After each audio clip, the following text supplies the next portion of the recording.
Have a look at this beauty. So have a look at this. Hello my dear health seekers, Inga from Health Origins today. So exciting recipe. I've got a delicious mushroom and leek vegan quiche for you. And this recipe is dedicated to my colleague Johnny, because when he tried this quiche, he said it's the best quiche he's ever had in his life. So there you go, Johnny, that one is for you, so you can make this at home. First of all, we'll prepare our tart case. So I've got a big bowl, and this is 3/4 of a cup of almonds, which I'm going to ground up in my NutriBullet. So you could use about a cup of ground almonds.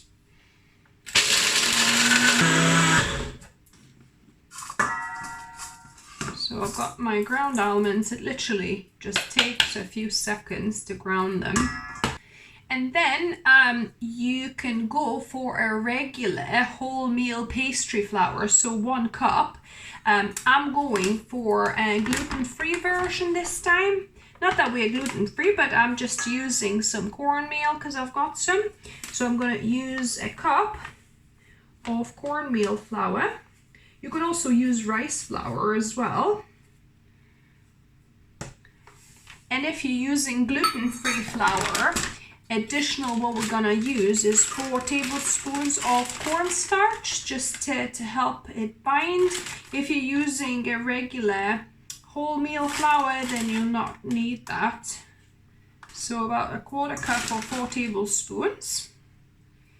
Then I'm gonna use about just under 1/2 teaspoon of salt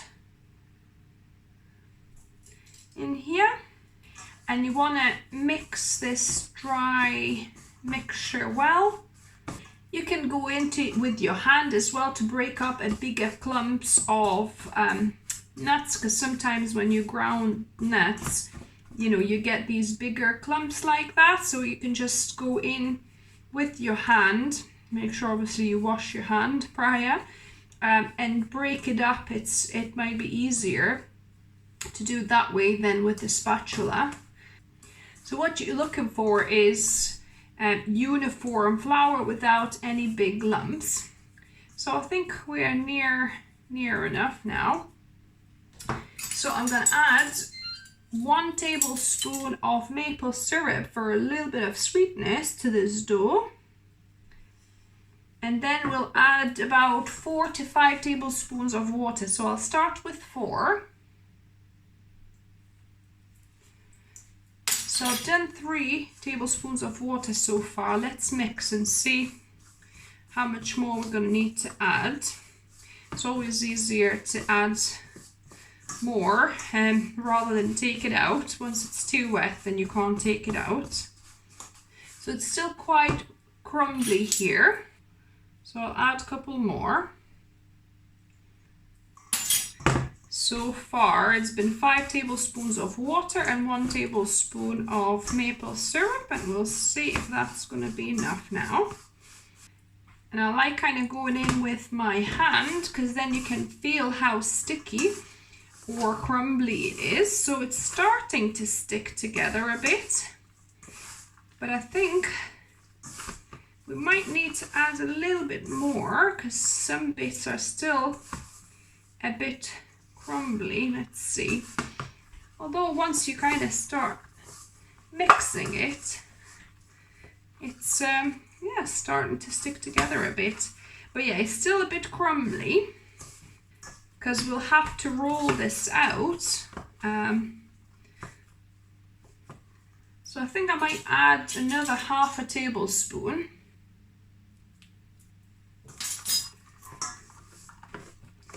So that it binds together a little bit more. And the trick for rolling, I like using a laminated dehydrator Excalibur sheet I've got here. So that saves me on having to have 2 pieces of parchment paper. So I've got 1 parchment paper for the top, because you can see through it when you're rolling. But for the bottom, I'm going to use the Excalibur sheet because it's reusable. So I'm just making an approximate kind of round shape, more or less, and press it down a bit. Probably best off taking my rings off, because I know some people will comment, oh, there's dirt in the rings. So I'll take them off.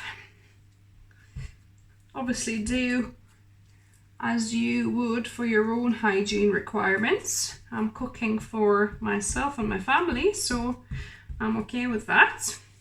Right, so I'm gonna put this sheet on top and we're gonna roll it out carefully.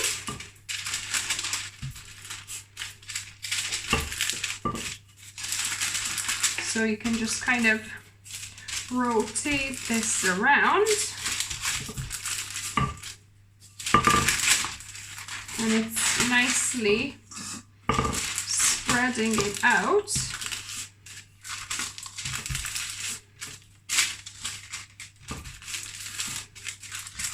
The beauty of using that sheet underneath is that if you use parchment paper, a lot of times it gets crumpled underneath, whereas that sheet from Excalibur Dehydrator, it stays straight and put, so it doesn't get deformed, which is great. And I've got a tart case, glass tart case. So this is 20 centimeters kind of width. And I find that really is good coverage. So make sure, obviously, this is bigger, slightly bigger than the bottom, because you want it to go up the sides a bit as well. So I think anywhere from 25 to 27 centimeters tart case would work. So let's just measure. Yeah, that should be perfect. You don't want to make it too big and too thin. So what I'll do, I'll just put this over the top. Gently peel that off. And then we're gonna carefully rearrange and put this into the sides. So this is nice. There will be some left over that will just cut off the edges nicely. And I'm just gonna take a knife and just cut off the excess, just like that. And this you can just kind of make into a little small kind of pizza shape or a pita bread shape. Roll it out and kind of bake it alongside that as well. And for the tart, because we don't want kind of the middle to rise, although it shouldn't rise because it doesn't have any baking powder or anything, but I'll still make a few little indentations here, just some little holes. Also, what you want to do, you want to kind of pry the edge back a little bit from this so that it's not kind of stuck to the glass. It's a little bit looser, like so, because then it'll be easier to take it off afterwards. Just speaking from experience. So now this is going into my fan oven at 160 degrees Celsius, or regular oven would be 180 degrees Celsius for about 10 minutes. So I've cleaned and chopped 2 small leeks, and I'm heating a frying pan here. And we're gonna sweat the leeks. To help them sweat a little bit more, I'm gonna put a couple of tablespoons of green olive brine, or you could use gherkin pickled water as well, or a stock, vegetable stock, or just water. And I'm gonna just put the lid on and I'm gonna saute it for about 5 to 7 minutes. We want them to get nice and soft. And while that cooks, I've got 250 grams of chestnut mushrooms. So 2 to 250 grams of mushrooms, any kind of mushrooms would work. So I don't wash mine, I just normally have a wet towel, and if there's any dirt, I just wipe it. So yeah, I've got my wet towel, and if I'll see any dirt, I will just give it a light wipe with it. So I'm just gonna slice it like so, because these are smallish mushrooms. So just slice them that way. Shiitake mushrooms work great here because they're kind of more meaty, or oyster mushrooms as well. But chestnut mushrooms and even white cup mushrooms would work. My mushrooms are all chopped up, and now I'm going to prepare 2 cloves of garlic. So it's been about 5 minutes. My leek has been sauteing. I'm going to switch it off, and I'm going to just put it in my glass bowl here. And now I'm gonna saute and do the same with my mushrooms. So I'm gonna just put them in.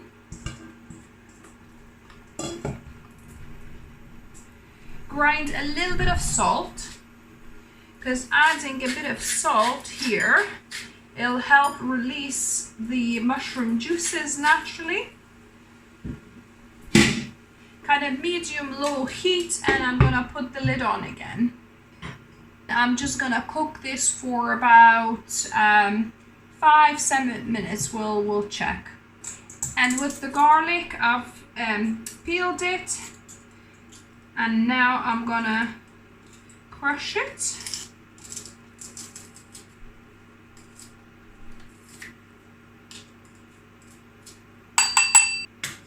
Take all the bits from there as well. It all goes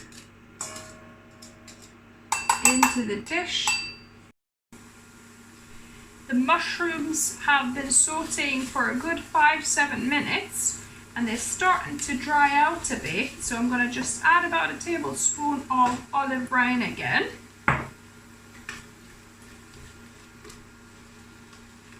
Just so that they don't stick.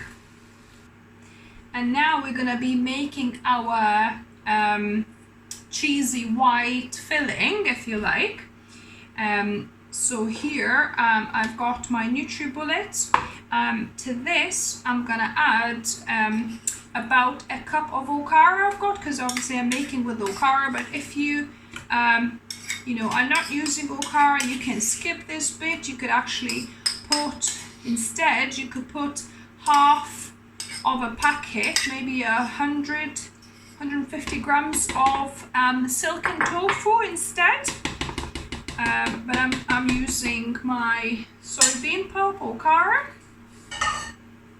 And here I melted cream from a tin of coconut milk. So this is not a full amount. This is about 1 cup of coconut cream that I've took off the top of the coconut tin. Because what I do is I turn it upside down.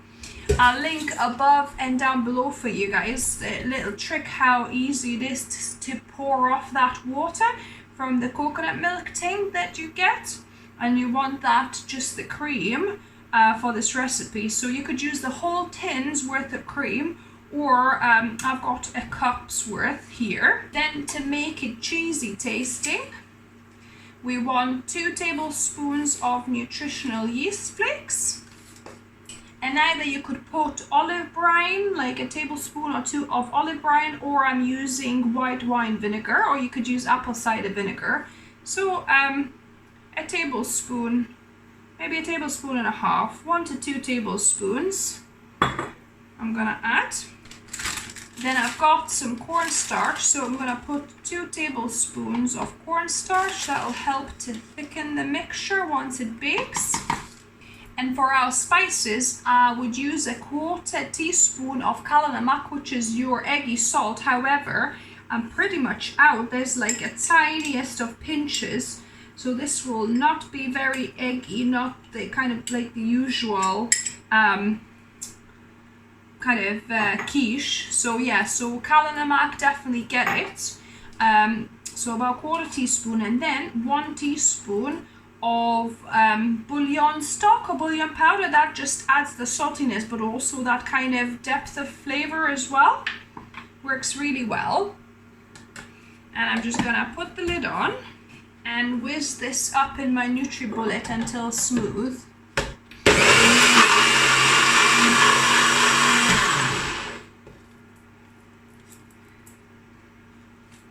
So this is nice and blended now, as you can see. So now my mushrooms are starting to stick a bit. I'll put another tablespoon of the olive brine.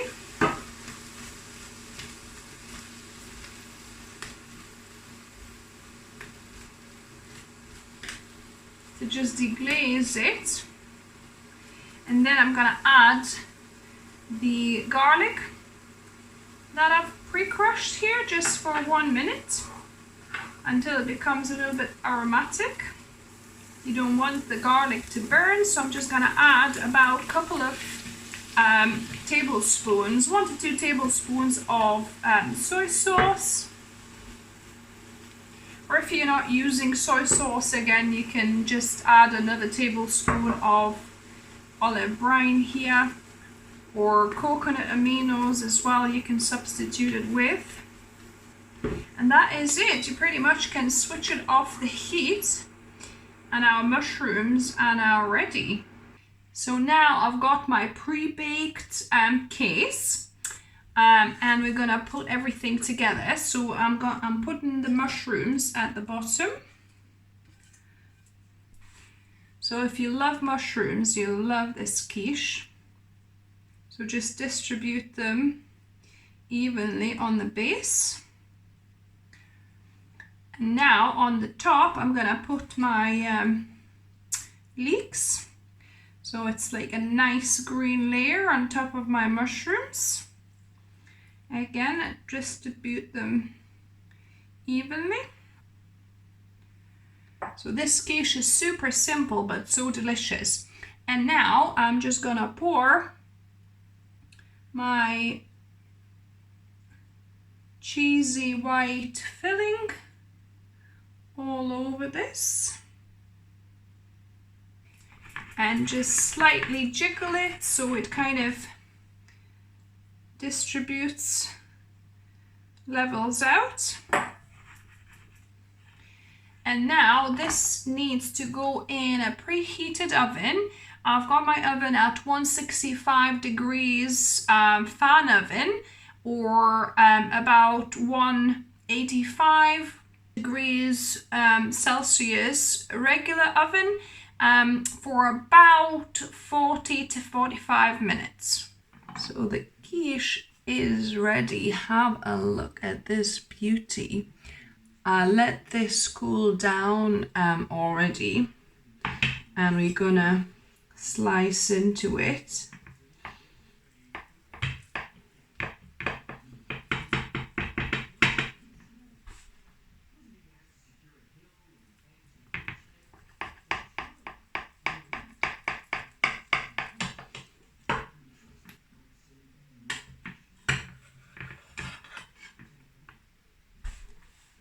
So have a look at this. Beautiful. Now the best bit, taste testing, is a little bit early for quiche, if I'm honest, but I'll do it for you guys, right? Let me give this a taste test. So the beautiful thing about quiche is you can have it warm or cold. It works both ways. So this is cold.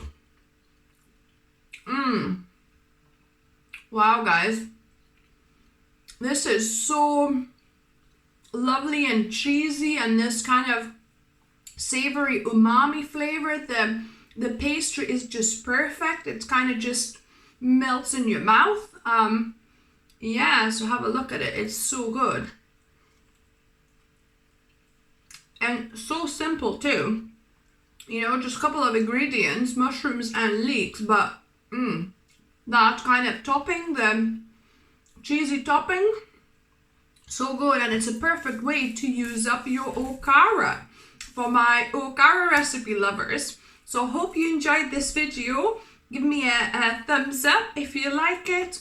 Let me know down below what you thought of it. If you tried, I love getting your comments, how you like it. If you're new to the channel, welcome and subscribe for more videos. From July, I'm going to be doing 2 videos for you every week, which is going to be plant-based recipes, healthy lifestyle tips, and a few different things here on the channel. And as always, remember, food is fuel, so be mindful of what you put in your body. Until next time.